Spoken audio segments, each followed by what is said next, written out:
Perfeito? Eram esses os avisos, certo? Então tá bom. Vamos para a mensagem. Abra sua Bíblia. Primeira carta de Paulo à igreja em Tessalônica, aos Tessalonicenses. Capítulo 5, vamos ler do verso 12 em diante. Quando você está abrindo sua Bíblia, meus irmãos, o título da mensagem é O Começo dos Sábios. E apesar de que nós vamos ler um trecho denominado Conselhos Finais, eu quero que você entenda o porquê que, na verdade, a gente vai falar sobre o começo e o começo dos sábios. Conselhos, vocês sabem, são expressões de sabedoria, por isso, dos sábios. E por que esses conselhos finais se aplicam para o nosso começo de ano? Já te dando o contexto da igreja que recebeu essa carta. A gente vai ler ali nos últimos versículos, ele diz assim, no verso 27, peço com insistência em nome do Senhor que essa carta seja lida para todos. É uma igreja que recebe essa carta numa situação de perseguição.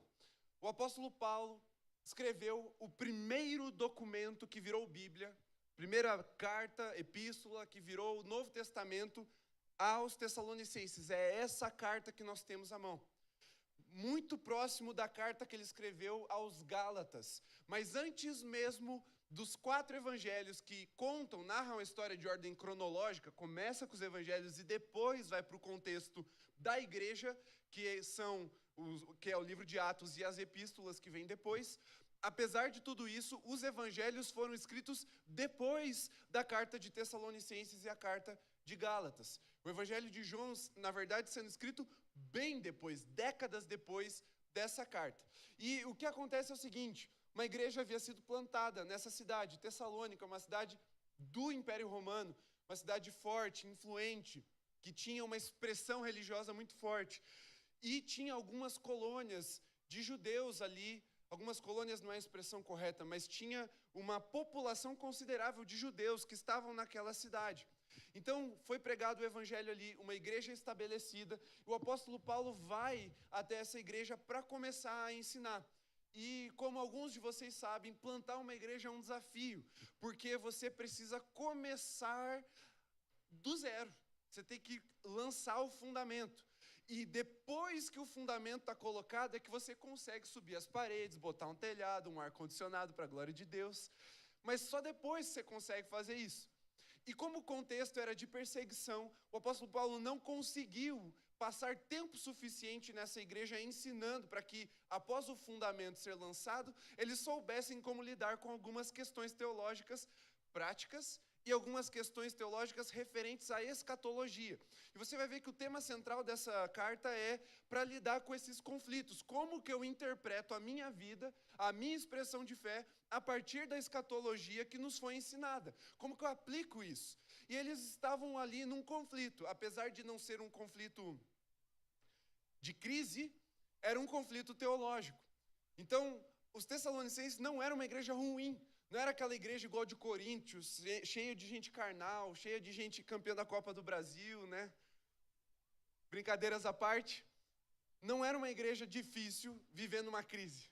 Era uma igreja que estava começando e, portanto, pertinente ao seu momento histórico, vivia algumas questões teológicas. E uma delas era, e aí, o que a gente faz já que Jesus vai voltar? Então, já que ele está aí voltando, vamos fazer assim. Tchau, patrão, vou parar de trabalhar e vou viver esperando Jesus. E aí Paulo fala, não faz isso, irmão, porque daí você vai ficar pesado para os outros. Que aí os outros irmãos vão ter que trabalhar mais para te sustentar. Não faça assim. Aguarde ao Senhor viver na sua vida. E aí ele termina essa carta trazendo conselhos finais, né, que está dessa forma escrito na minha Bíblia, pelo menos, conselhos finais, na edição da minha Bíblia, mas que são conselhos éticos. Como que eu vivo nessa terra, aguardando a volta de Jesus, sendo um cristão? Como que eu vivo os paradigmas do meu tempo? Como que eu vivo os conflitos do meu dia a dia? Se eu espero no Senhor o seu retorno, e com o seu retorno a consumação da minha fé, para que todas as coisas sejam redimidas. Como que eu lido com o meu chefe endiabrado na segunda-feira? Como que eu lido com os meus irmãos na fé? Como que eu lido com aqueles que não são irmãos da fé? Esse mundo que está ao meu redor, o mundo que eu vivo. Como que eu lido com as questões da vida? E aí, ele conclui, depois de falar muito sobre a volta de Jesus e aplicar essa escatologia de algumas formas em algumas interpretações, ele traz, então, esses conselhos finais, que, na verdade, é uma carta que termina de passar alguns ensinamentos que ele já havia começado pessoalmente, mas que, por conta da forte perseguição, ele precisou fugir, e ele, então, faz isso por meio de carta. E graças a Deus por isso. Porque a gente diz assim, quando a gente está em conferência de missões, culto de missões, fala, olha, a perseguição, ela foi um dos maiores impulsionadores das missões, não é verdade, pastor? E é até hoje em dia. O evangelho hoje cresce muito, numa taxa muito maior em países onde o evangelho é perseguido. Mas não só as missões foram impulsionadas pela perseguição. A palavra de Deus foi escrita também, muitas vezes, por causa da perseguição. Por causa de situações como essa, hoje nós temos a Bíblia, a palavra de Deus, e glória a Deus por isso, né? Glória a Deus, porque Deus faz com que todas as coisas cooperem o bem daqueles que o amam, e foram chamados segundo seu propósito. E a Bíblia está aqui hoje muito também por causa de perseguição, porque eles escreviam, copiavam, distribuíam, pediam para que a carta fosse lida nas igrejas, isso rodava e acontecia de a igreja estar fundamentada, ensinada no evangelho verdadeiro, o evangelho dos apóstolos. Isso até hoje. Por isso eu e você vamos beber desse texto, entendê-lo, na compreensão de que aqui há a sabedoria do alto, para nós vivermos a nossa vida dentro daquela tensão que eu mencionei domingo passado, no nosso último culto do ano, entre o já e o ainda não. Eu espero Cristo Jesus, eu estou ativamente esperando pelo retorno de Cristo Jesus com a minha vida em devoção e a minha participação nas missões. Mas existe também uma vida aqui que Cristo espera de nós, que seja vivida para a sua glória e no temor do Senhor, construindo um testemunho para que Cristo seja revelado a quem ainda não o conhece. E essa vida é a minha vida e a sua vida cotidiana. Por isso que eu vou ler, vai soar um pouco trivial, mas é porque é mesmo. É bem da nossa base, daquilo que a gente precisa ter como fundamento no nosso dia a dia, no nosso cotidiano. Aqui não tem uma instrução para você conquistar um país para Jesus, mas aqui tem uma instrução de como você vive Jesus na sua vida cotidiana, e isso é fundamental para nós, amém? Então, o começo dos sábios. Como nós vamos fundamentar o nosso ano em sabedoria divina? 1 Tessalonicenses, capítulo 5, verso 12, está escrito: Irmãos, pedimos que vocês tenham em grande apreço os que trabalham entre vocês, que os presidem no Senhor e os admoestam. Parênteses. Quero trazer uma breve explicação sobre alguns termos bíblicos que às vezes se confundem. Já fiz isso antes, não tenho medo de ser cansativo em repetir. Admoestação é o que nós chamamos de repreensão, é chamar atenção. Exortação é encorajamento, é você falar, vai cara, você consegue, não desiste não, fica firme. Exortação, certo? Não, esses termos normalmente se confundem, mas é isso que eles significam. Verso 13. Tenham essas pessoas em máxima consideração com amor, por causa do trabalho que realizam. Vivam em paz uns com os outros. Olha a outra palavra agora. Também exortamos vocês, irmãos, a que admoestem os que vivem de forma desordenada. Consolem os desanimados, amparem os fracos e sejam pacientes com todos. Tenham cuidado para que ninguém retribua os outros mal por mal. Pelo contrário, procurem sempre o bem uns dos outros e o bem de todos. Estejam sempre alegres. Esses conselhos bíblicos, eles quase demolem a psicologia moderna. E eu não sou contra a psicologia, mas preste muita atenção na simplicidade da admoestação, ou melhor, da exortação desses versículos. Como é que é? Estejam sempre alegres. Orem sem cessar. Em tudo deem graças, porque esta é a vontade de Deus para vocês em Cristo Jesus. E aí ele entra numa série de orientações agora mais espirituais. Não apaguem o espírito, não desprezem as profecias, examinem todas as coisas, retenham o que é bom, abstenham-se de toda forma de mal.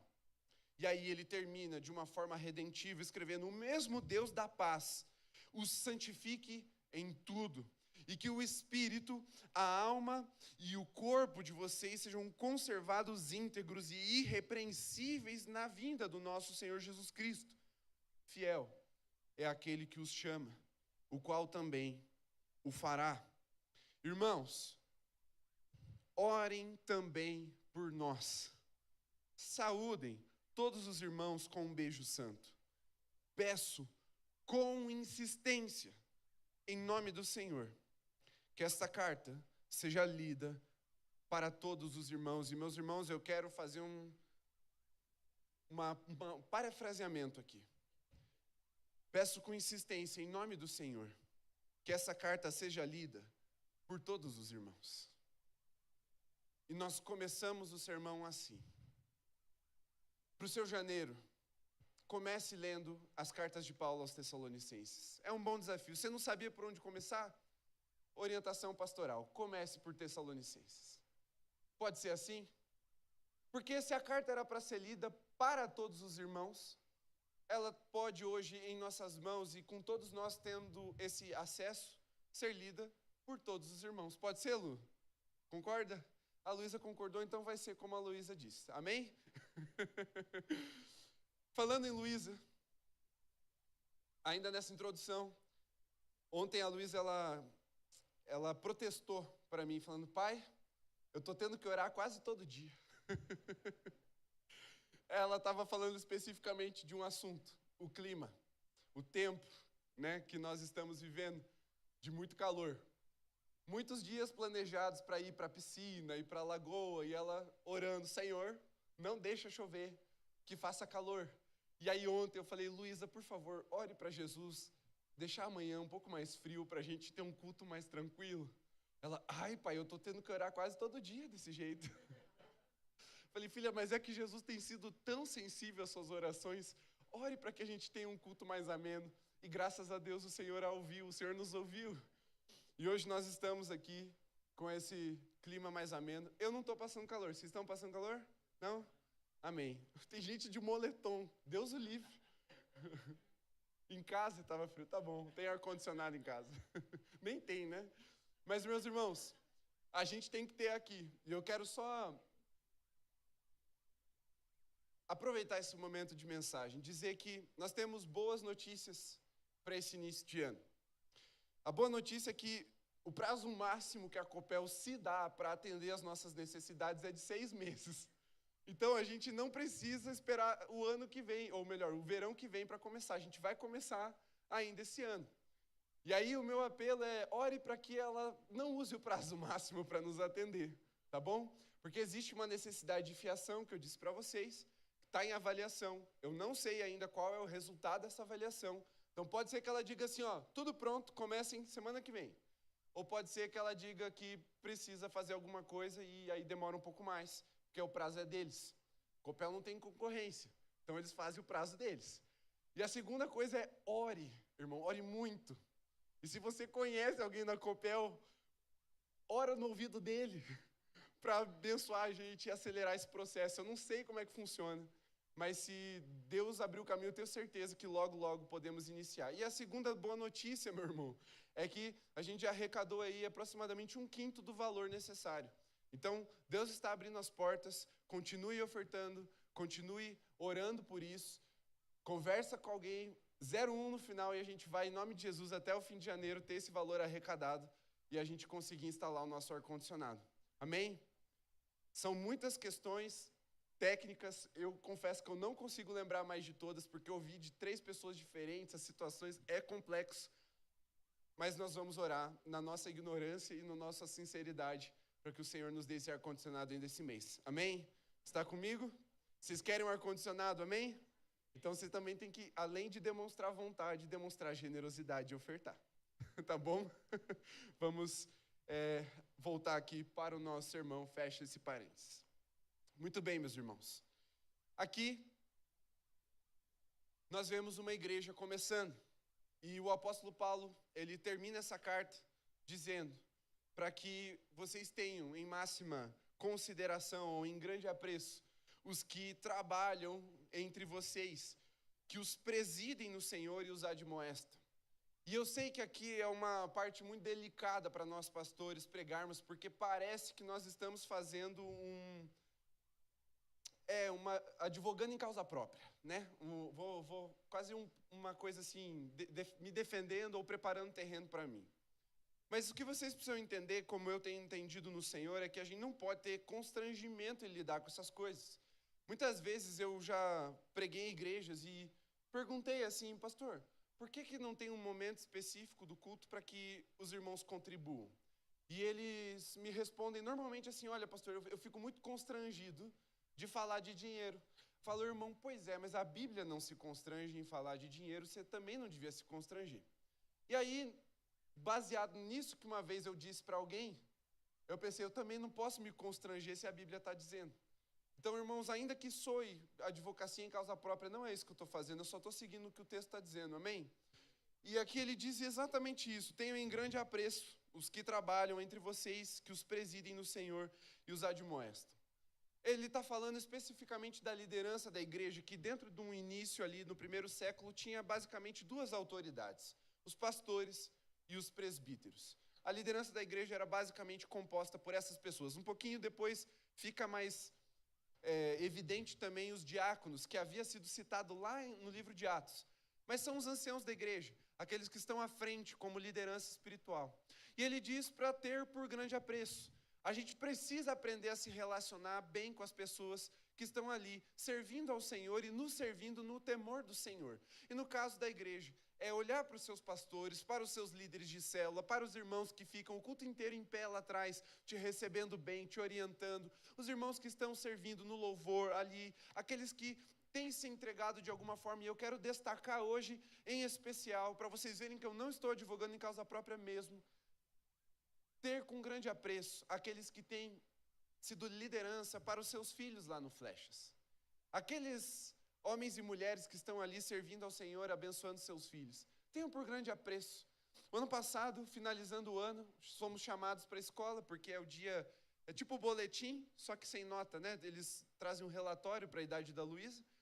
E aí a gente foi e comprou um presentinho para a professora.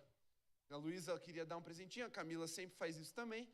Compramos um presentinho e fomos levar para a professora. E eu pensando assim, meu Deus, acho que ela vai amar, porque só a gente vai levar esse presentinho, ela vai se sentir muito especial.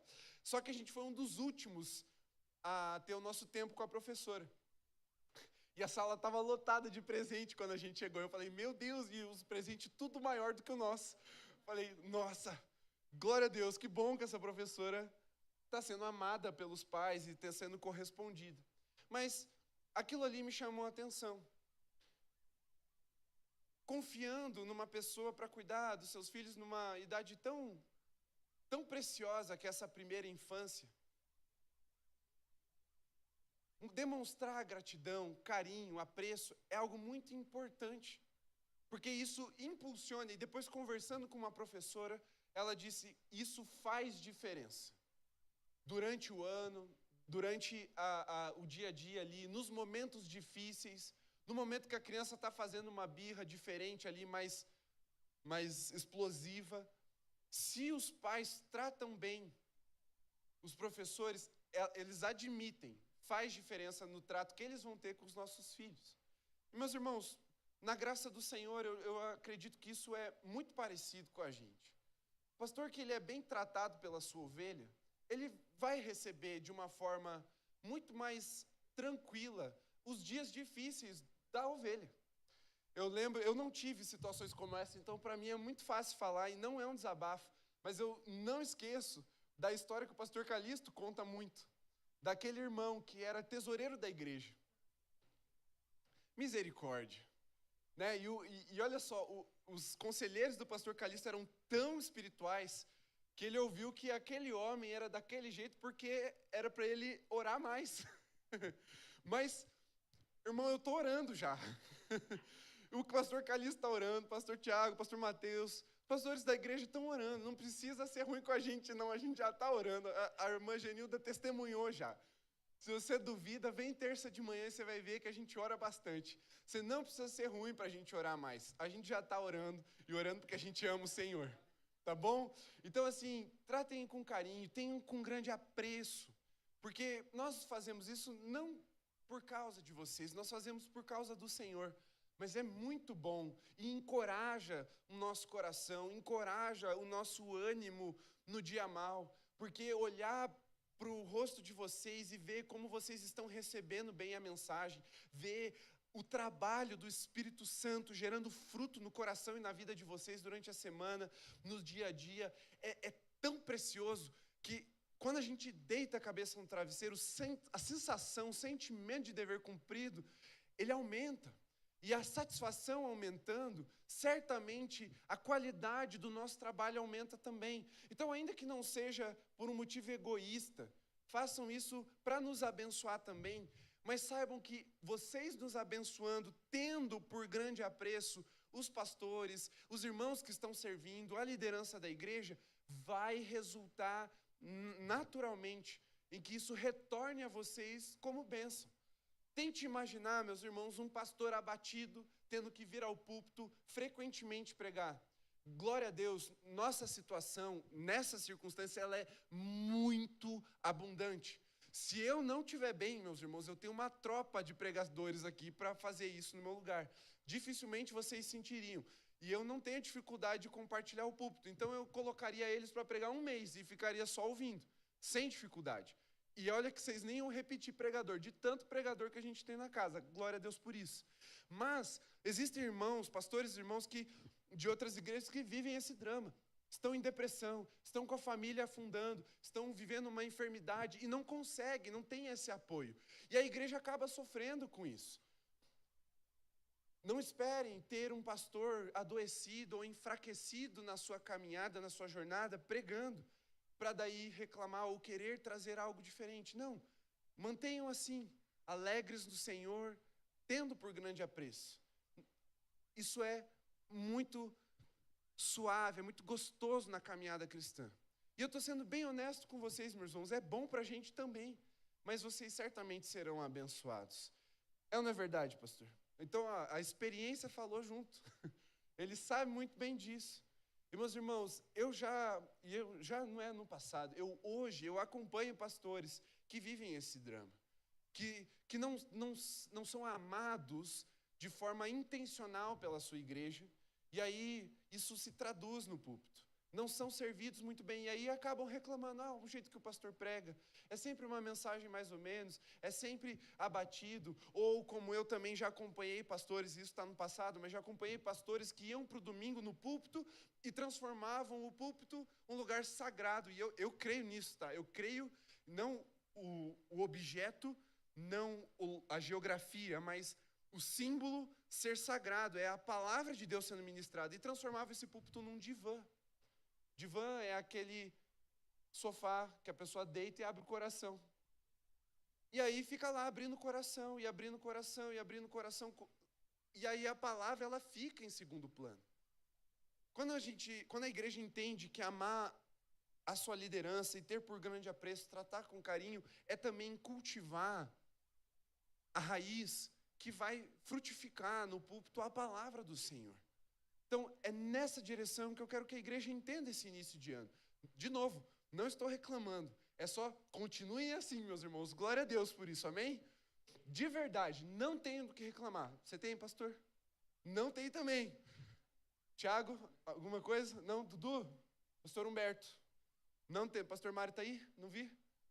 Pastor Mateus está de férias. Irmão, não temos do que reclamar. Estamos só orientando. Continuem assim.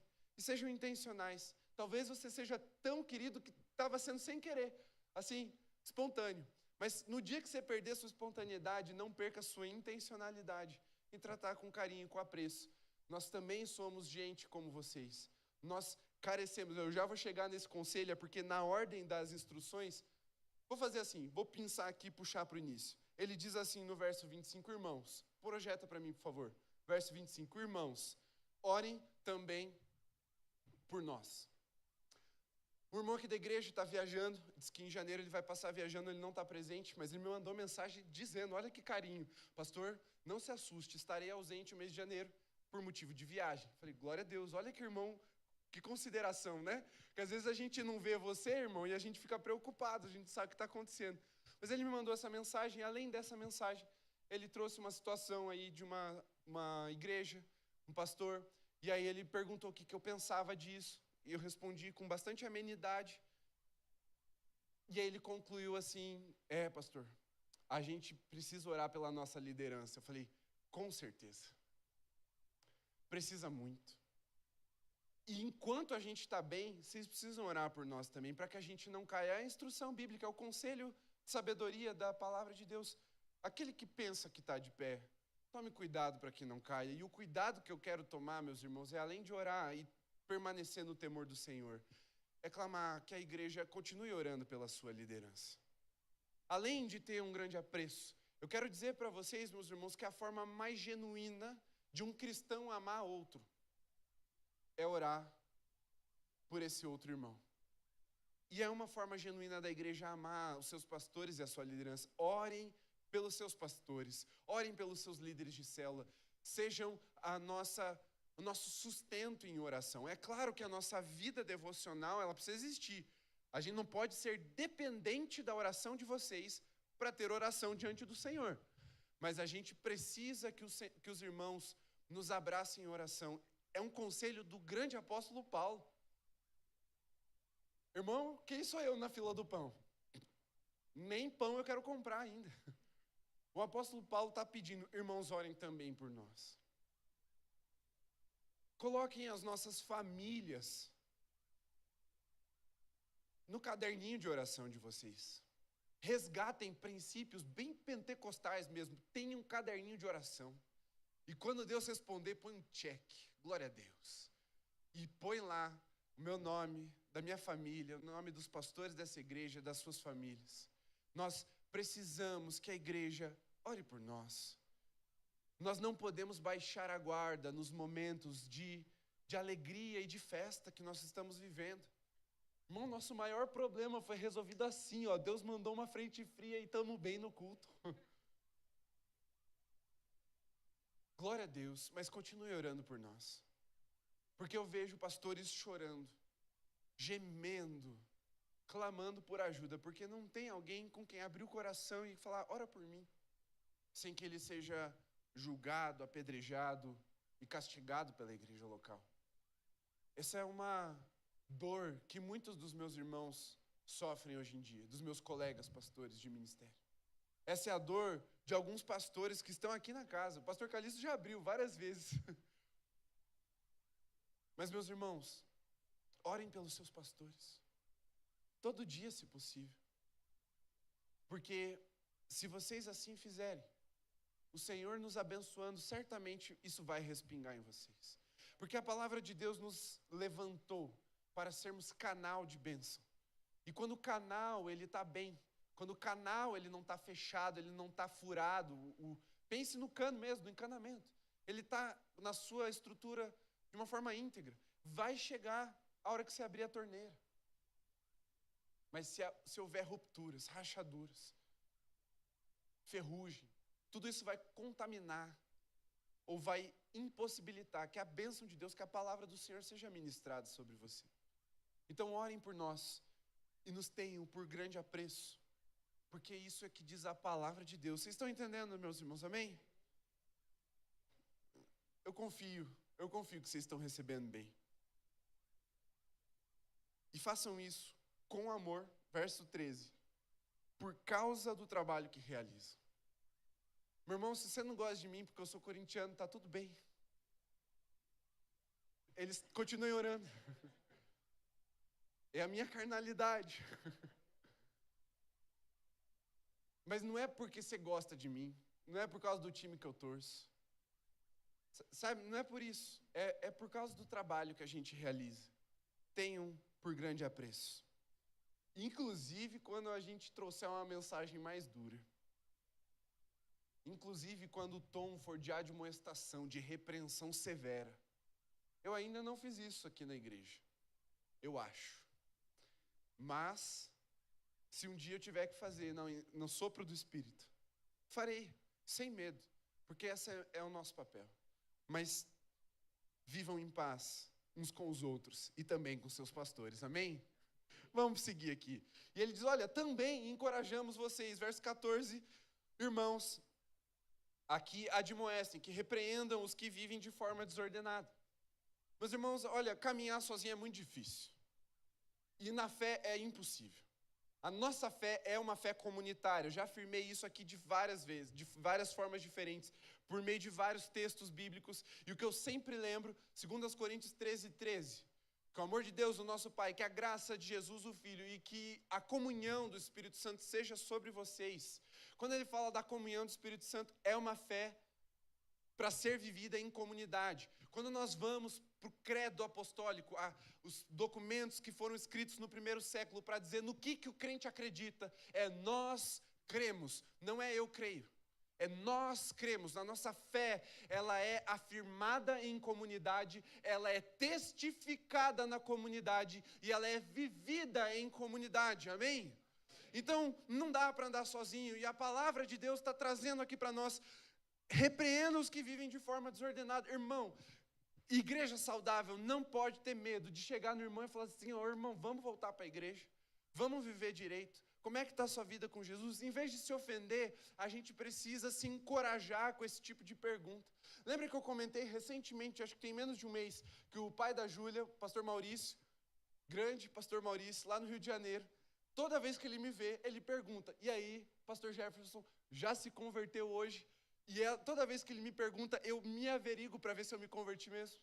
Eu podia me ofender dizendo, eu sou pastor, claro que eu me converti. Mas eu, ao invés disso, recebo a admoestação. Será que eu me converti mesmo? Será que hoje eu estou de Jesus? Será que o meu coração pertence a Jesus? E isso, meus irmãos, se estamos sendo aconselhados na sabedoria de Deus a chamarmos a atenção do outro, eu acho que é uma lógica simples da gente aplicar, que é para nós termos o coração aberto para esse tipo de repreensão, amém? Então, meu irmão, eu sei que você não gosta, mas isso faz parte da dinâmica viva de você estar em igreja. Isso aqui não é um podcast, é uma pregação num culto cristão, amém? Então, olha para o irmão que está do seu lado e diz assim, pode me repreender.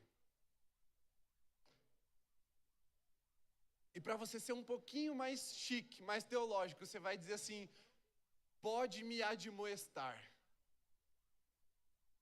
Aí, ó, viu? Não é só quando o pastor não sabe o que dizer que ele fala para você olhar para o irmão que está do lado e falar alguma coisa. Isso faz parte da pregação viva da igreja. A gente está numa comunidade de fé. Não é um podcast. Se você está ouvindo de casa, depois você encontra com alguém e fala, pode me admoestar. Porque não é só um ensinamento qualquer. É a palavra de Deus sendo ministrada. E ele diz também, consolem os desanimados.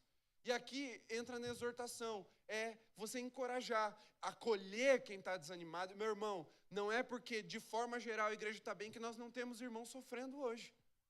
Tem gente sofrendo aqui nesse culto, porque não sabe o que vai encontrar quando chegar em casa. Tem gente sofrendo, tem gente que está desanimada. E é nosso papel olhar com carinho aqueles que são desanimados e acolher e encorajar esses irmãos.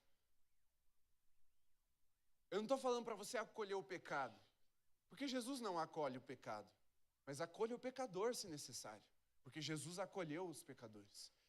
E encoraje esse irmão, console esse irmão na esperança da redenção em Cristo Jesus, se esse é o caso. Mas, meus irmãos, ao ver alguém abatido, eu queria que você tivesse isso por orientação, por ensino esse ano. Não, ao invés de chegar em casa e dizer, nossa, aquele irmão estava com uma cara fechada, deve ter comido algo estragado. Ao invés de trazer esses comentários depreciativos, ao invés de você reclamar que ela não te cumprimentou do jeito que você queria, seja você instrumento de graça na vida desse irmão, dessa irmã e console. Console os que estão desanimados. E ele continua dizendo, olha, amparem os fracos. Meus irmãos, tem gente fraca na fé, que elas precisam ser amparadas. Tem gente que está num momento de fragilidade. Não se apegue ao seu orgulho espiritual, dizendo, não, pastor, eu sou forte. Às vezes você vai ter momentos de fraqueza, de fragilidade. Não é porque você tem muito tempo de caminhada que você não pode viver fraquezas. Inclusive, todos nós temos fraquezas, que fique muito claro. Ao passo que o apóstolo está nos ensinando a amparar os fracos, mantém-se a mesma lógica. Permita-se ser amparado na sua fraqueza. Abra o seu coração. Não se feche numa imagem falsa, numa máscara de espiritual, de fortaleza espiritual. Se você estiver fraco naquilo, peça ajuda. Eu lembro que eu fiz isso há 4 meses atrás, uma situação me revoltou. Conversei com 2 pessoas, o pastor Calixto e o pastor Arthur. Abri meu coração, falei, eu estou com raiva, pastor, fiquei bravo. Estou em pecado no meu coração aqui. Inclusive, desejei o mal. E aí os 2 me deram direções, oraram comigo. O mais especial foi isso, oraram comigo. E eu não sou menos espiritual por causa disso, ou não sou menos pastor por causa disso. Eu acho até o contrário. Acho que isso nos torna mais humanos, mais fortes no Senhor. Então, amparem os fracos, não julguem a fraqueza, porque o dia mau vem sobre todos nós, e no dia da nossa fraqueza que haja um irmão amoroso, para não nos julgar, para nos acolher e nos amparar na nossa fraqueza, e aí nos ajudar a levantar, repreendendo sim, se for uma desordem nossa, admoestando sim, se for um pecado na nossa vida, mas que Ele nos acolha em amor e nos levante, nos amparando na nossa fraqueza, amém? Percebe como isso nos leva a um lugar de saúde espiritual, de fortalecimento espiritual. Você quer uma casa forte, uma igreja forte, uma vida forte no Senhor? Ouça esses conselhos básicos, meus irmãos, porque não existe mandinga que te fortaleça mais do que seguir a palavra de Deus. Só que a gente tem uma fé muito, quando mistura tudo, sincrética. E aí, às vezes, a gente pensa assim, não, se eu fizer 10 passos desse negócio aqui, vai funcionar. Irmão, só segue a orientação da palavra de Deus, e eu tenho certeza que o Senhor estará com você no que Ele disse. Ao invés, se eu desse 10 passos mirabolantes, para você fazer de ponta cabeça, para o teu ano ser um ano bom de sucesso, você faria. Mas a palavra de Deus, ela é simples. E ela orienta a gente naquilo que a gente diz, não pode ser. Só isso, porque não é necessariamente o que a gente faz, mas é com quem nós estamos fazendo e vivendo essas coisas. E quando a gente ouve a voz do Senhor e vive a orientação do Senhor, Ele vai nos sustentar durante o nosso ano, amém? Esse é um começo de sabedoria, é ouvir a voz de Deus e aplicar. E ele termina esse versículo dizendo, sejam pacientes com todos. Se tem uma coisa que você tem que colocar diante do Senhor, é, Senhor, eu quero ser mais paciente esse ano. Quem aqui admite que precisa ser mais paciente? Levanta a mão. Essa é uma oração, não me deixe esquecer. No final vamos orar por paciência, amém? Ok. Tenham cuidado para que ninguém retribua aos outros mal por mal. Meu irmão, eu sei que sou a justiça, mas esse é o jeito do homem carnal viver. Mal por mal, olho por olho, dente por dente. Retributividade. A instrução é cuidado para que ninguém retribua os outros, mal por mal. Confie na justiça do Senhor, Ele é o seu juiz. Ele não deixa, preste muita atenção, Deus não deixa nada impune. Ou o pecado, a violência, a transgressão, o mal, ele é punido no sacrifício de Cristo Jesus por nós, ou ele é punido no inferno. Está claro isso, meus irmãos? Você precisa, como eu preciso, aprender a confiar na justiça de Deus. Foi isso que o pastor Calixto me disse. É confiar na justiça de Deus, entregar, colocar na cruz. Não retribua o mal por mal. Pelo contrário, procurem sempre o bem uns dos outros e o bem de todos. Procurem o bem daqueles que parecem azedos com vocês, daqueles que parecem que estão querendo fazer mal, ou às vezes de fato estão fazendo mal. Mas seja você um estandarte do Senhor, o estandarte do Evangelho, anunciando que há uma forma diferente de se viver essa vida, amém? Amém. Estejam sempre alegres, e esse para mim é o mais difícil de todos, que eu falei para vocês que vai de encontro à psicologia moderna. Irmão, estar sempre alegre é um conselho muito direto para nós. Eu poderia florear um pouco, e eu tentei. Eu fui atrás de vários comentários para entender, falar assim, não, deve ter alguma coisa. Esse sempre não deve significar sempre. E alegre deve ter outra interpretação. Deve ser, no final das contas, acho que o que Paulo quis dizer é, sinta os seus sentimentos. Mas não foi isso que eu encontrei, meus irmãos.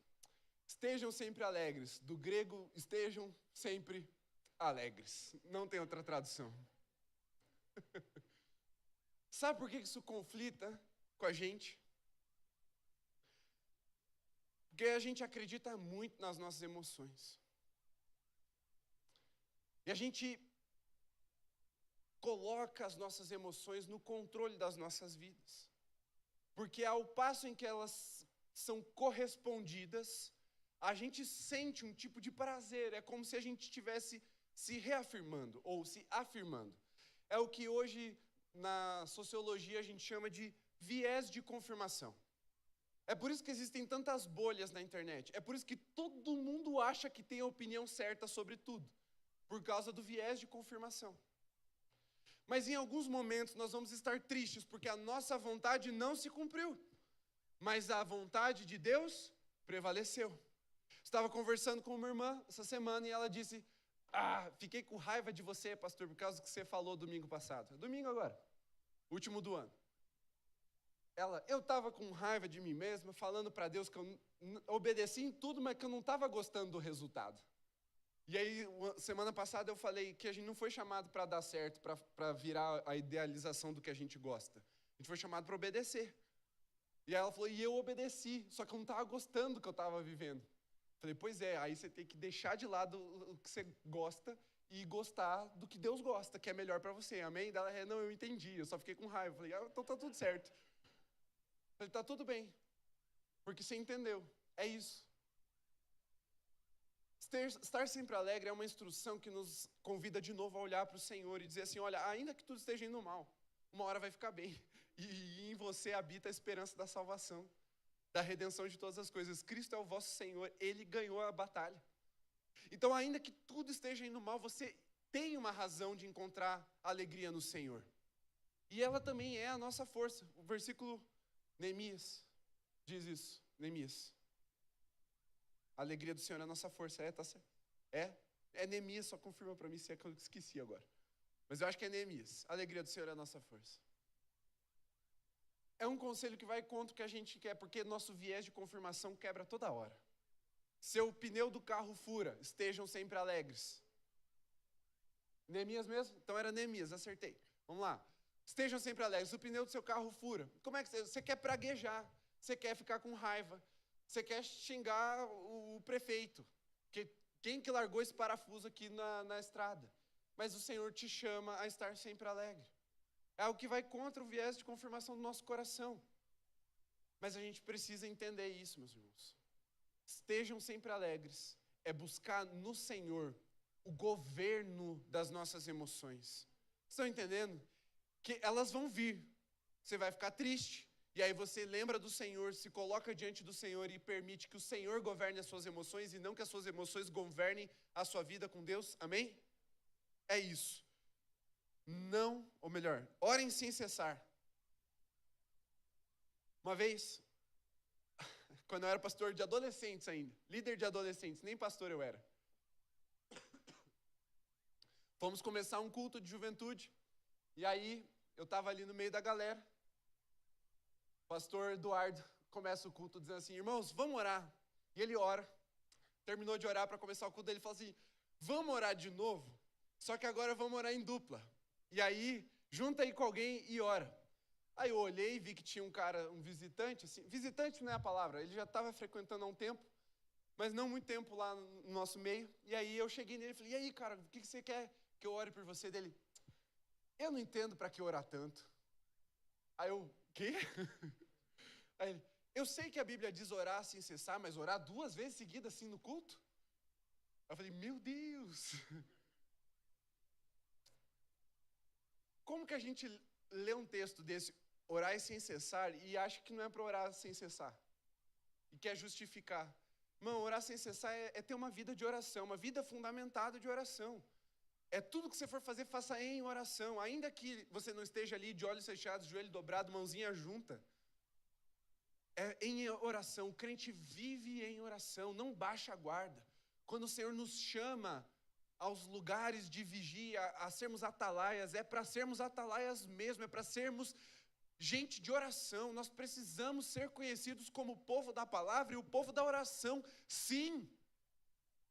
E isso não é só para os pastores, isso é para toda a igreja de Jesus. Então, orai sem cessar, que esse ano seja um ano de oração. Além de você ter a tua leitura anual da Bíblia, e termine dia 31 dizendo, li a Bíblia toda, que você possa dizer, orei todos os dias ao Senhor, amém? Coloque-se dessa forma diante do Senhor, ore sem cessar, em tudo deem graças, porque essa é a vontade de vocês, para vocês, em Cristo Jesus. E aí ele começa aqui com força, não apaguem o Espírito. Irmão, aqui a coisa fica mais séria. Não apaguem o Espírito de Cristo, o Espírito Santo, o Espírito da vida que ressuscitou Jesus Cristo dos mortos, o próprio Deus, a terceira pessoa da Trindade, o sopro de Deus nessa terra, aquele que nos convence do pecado, da justiça e do juízo, o outro Consolador, que era melhor que viesse para que Jesus, na saída de Jesus ele viesse. O Espírito Santo não pode ser apagado nas nossas vidas. Isso não é para ser uma coisa superficial, como muitas vezes na história da igreja ele foi tratado, como se o Espírito Santo fosse um plus, sabe aquele a mais que deixa o crente um pouco mais especial? Irmão, o Espírito Santo é o fundamento da nossa fé. Sem ele nós não seríamos salvos, porque nós não reconheceríamos o nosso próprio pecado. Se hoje você está em Cristo Jesus, você deve isso a duas pessoas, Cristo e ao Espírito Santo. Porque se ele não te convencesse, você ainda seria inimigo de Deus. Não apague esse Espírito que te ama, que intercede por você com gemidos inexprimíveis diante do Pai. Permita que esse Espírito governe a sua vida. E quando ele fala apagueis o Espírito ou não apagueis o Espírito, não apaguem o Espírito, é porque ele vem como uma chama consumidora dentro dos nossos corações. O Espírito Santo não é só um convidado na sua vida, ou ele é Senhor, governador da sua vida, ou você está o apagando na sua vida. Apagar o Espírito é porque ele vem consumindo os seus desejos e as suas paixões e colocando Cristo no centro da sua vida. É porque ele vai, muitas vezes, consumir os seus sonhos, dizer para você não ir para onde você sempre sonhou, para onde você sempre quis. E ele vai dizer para você ir para outro lugar, porque lá é a vontade de Deus. Não apagueis o Espírito, porque ele é como uma chama furiosa em nossos corações, nos empurrando, sendo combustível dentro de nós, na direção da vontade de Deus para as nossas vidas, para amar a Cristo sobre todas as coisas, com todo o nosso coração, com todo o nosso entendimento, com toda a nossa força. É o Espírito que faz isso. Por isso não apaguem o Espírito, não tenham medo de serem pessoas que amam o Espírito Santo, que se entregam ao mover e ao sopro do Espírito Santo, porque essa é a vontade de Deus para a igreja, que vivam direcionados pelo sopro do Espírito. Não apaguem o Espírito, não desprezem as profecias. Meus irmãos, não podemos viver como céticos, metidos a sabichões. A palavra de Deus é a verdade. Ela é mais verdade do que a realidade que os nossos sentidos traduzem para o nosso cérebro. Ela é mais real do que as notícias que saem no jornal mais confiável do mundo. A palavra de Deus é a orientação mais sábia que você pode ter. Não desprezem as profecias por causa da sabedoria desse mundo. Não desprezem as profecias por causa de homens que tentam traçar seus próprios caminhos. Não despreze a palavra de Deus. E aí, meus irmãos, os conselhos de sabedoria que eu vou fechar agora, porque eu já falei do final. Ele diz, examinem todas as coisas, retenham o que é bom. E eu ia fazer uma ilustração ao vivo aqui, mas eu entendi que era melhor eu não correr esse risco. Mas você vai imaginar comigo aqui. Uma chaleira com água quente, garrafa térmica, coador de café, café aqui. Quando a gente faz café, acredito que todo bom brasileiro tome café ou já tomou e parou por questão de saúde, está tudo bem. Mas todo mundo já sabe como é que funciona o café. Você tem o pó, você coloca no filtro de café. E ao passar a água quente, ela vai reagir ali e extrair o óleo do café, o sabor do café, a cafeína, algumas coisas mais que tem ali, e vai descer por aquele coador e vai pingar dentro da garrafa. O que acontece, meus irmãos, é que muitas vezes o que nós fazemos é jogar a garrafa e o café fora e a gente começa a mastigar o filtro sujo de café. E nos tornamos pessoas supostamente bereianos, que, em outras palavras, é que examinam as coisas, mas, na verdade, nós nos tornamos críticos e amargurados. O sabor, o que é bom do café está na garrafa, não no filtro. E quantas vezes, ao nos colocarmos de forma examinatória, nos tornamos cínicos, nos tornamos arrogantes, críticos, e não no sentido bom da palavra crítico, de ter critério, mas no sentido de ter um espírito crítico, que é se amargurar com tudo, é olhar para tudo, achar coisa ruim e enfatizar o que é ruim, é fazer o oposto do que o apóstolo Paulo está nos orientando. Examinem sim todas as coisas, tenham consciência de que nem tudo é bom, olhem para a igreja, vejam os seus defeitos, mas retém o que é bom, não retém o que é ruim, sabe? Quantas vezes o pastor prega o sermão e aí ele erra uma palavra e você sai falando do erro de português do pastor. E aí o Deus falou os outros 99% do texto. Mas o que é que você sai? Mastigando o filtro de café sujo de café. Aí é claro que o sabor da tua boca vai ser amargo. Claro, porque ao examinar as coisas você está mastigando o que é ruim. Mas é para reter o que é bom. E isso vale para toda a nossa vida. Se tem uma coisa que desgraça a vida do crente, é se tornar uma pessoa amargurada, amarga, ranzinza, cínica. Isso te afasta de Jesus. Primeiro, te afasta das pessoas com a sensação de que você é melhor, de que você tá por cima da crista da onda. Mas isso fatalmente vai te afastar de Jesus também. Não seja uma pessoa amargurada, não seja uma pessoa cínica, arrogante. Irmãos, reconheçam seus próprios erros, porque se você colocar a régua que você está colocando no outro sobre você, irmão, você vai ser repreendido. Então, siga a instrução de Paulo, examine tudo. Pode achar defeito em tudo, irmão, mas retém o que é bom, pelo amor de Deus. Porque senão você vai se amargurar, vai se isolar, e no isolamento, Satanás vem como um leão, rugindo, procurando alguém para devorar. Se você perceber bem a epístola de Pedro, vai nos mostrar que esse alguém que ele está procurando para devorar como um leão é exatamente aquele que se isola. No seu cinismo, no seu criticismo, na sua amargura. É crente sozinho que vira presa de Satanás. Esse ano você precisa andar com gente como você que erra também, que vai pisar no teu pé, que vai pecar contra você, todas essas coisas. Mas examinem tudo e retém o que é bom. Todas as coisas precisam passar pelo crivo da palavra, não tenho dúvida disso. Mas que ao final desse processo de examinação, você jogue fora o filtro do café com o que sobrou e beba o café. E não jogue fora o café. E mastigue o papel com o que sobrou. Porque é isso que acontece quando a gente examina e retém o que é mal. Examine tudo, retém o que é bom. E abstenham-se de toda forma de mal. Mesmo Deus da paz os santifique em tudo. E ele termina dizendo que o espírito, a alma e o corpo de vocês sejam conservados íntegros e irrepreensíveis na vinda do nosso Senhor Jesus Cristo, fiel àquele que os chama, o qual também o fará.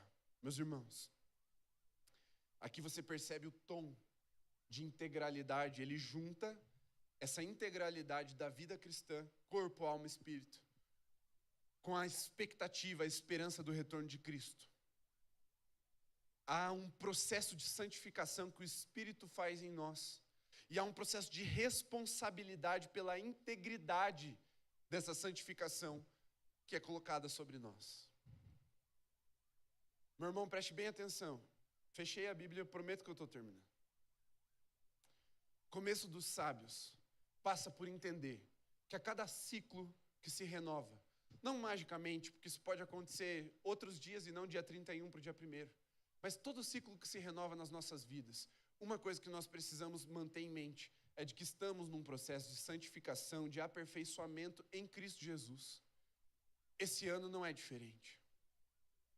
Começar bem, começar com sabedoria é entender que nós precisamos continuar sendo transformados por Deus. E isso diz respeito a toda a integralidade do nosso ser. Meu irmão, tem a ver com o nosso físico também. Esse mês, vou pregar de novo, que eu preguei em janeiro do ano passado. Cuida de ti mesmo. Na carta de Timóteo, quem ouviu essa mensagem? Levanta a mão só para eu ter uma ideia. Já se prepare. Esse mês vou pregar de novo. Não adianta fazer cara feia. Vou pregar de novo. Por quê? Tem que começar bem, tem que começar cuidando, preservando nosso físico. Está aqui, o corpo. Não tem outro jeito. Alma. Também no cuida de ti mesmo é a mesma. Eu falo as duas coisas. Corpo, eu falo os três, na verdade. Então fica atento nos próximos episódios. Mas, alma. Irmão, você está mal, você está vivendo amargurado, você está vivendo ranzinho, você tem alguma coisa na sua alma que está abalando você, que está te impedindo de caminhar na plenitude da vontade de Deus para a sua vida. Procure ajuda, meu irmão. Minha irmã, não tenha vergonha de ir no psicólogo. Vá mesmo. Eu disse que eu não sou contra a psicologia. É verdade, eu tenho uma psicóloga dentro de casa. Vai no psicólogo. Precisa tomar remédio? Tome o remédio. Mas permaneça no tratamento para que o Senhor vá te aperfeiçoando. E quem sabe, no final do ano que vem, você já nem precise mais da terapia. Você nem precise mais desse acompanhamento médico. Não tenha medo. Não espere, irmão, não espere o teu casamento acabar. Não espere o teu chefe te mandar embora por falta de produção no trabalho. Procura ajuda. Procura ajuda de verdade. E de forma espiritual, procure o seu pastor, seu líder de célula, sua irmã de oração. Procure mesmo. Você não sabe com quem se abrir? Procura a Genilda para você ver. Ela vai ouvir você com tanto carinho, vai orar por você ainda. Ganhou tudo. Procure a gente. Marca um horário para a gente conversar. Mas preserve esse processo de santificação na sua vida em 2026. Comece com sabedoria, preservando a obra que o Espírito está realizando na sua vida. Não deixe Satanás te assaltar.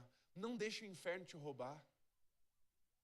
Não duvide da existência e muito menos da ação de Satanás contra a vida do crente. Ele existe, ele atua contra nós. A palavra de Deus nos alerta em vários lugares. Não ignore a ação de Satanás contra a sua vida. Preserve. Seja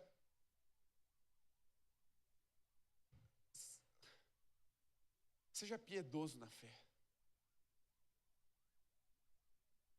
Seja piedoso no temor do Senhor. Porque o temor do Senhor é o princípio de toda a sabedoria.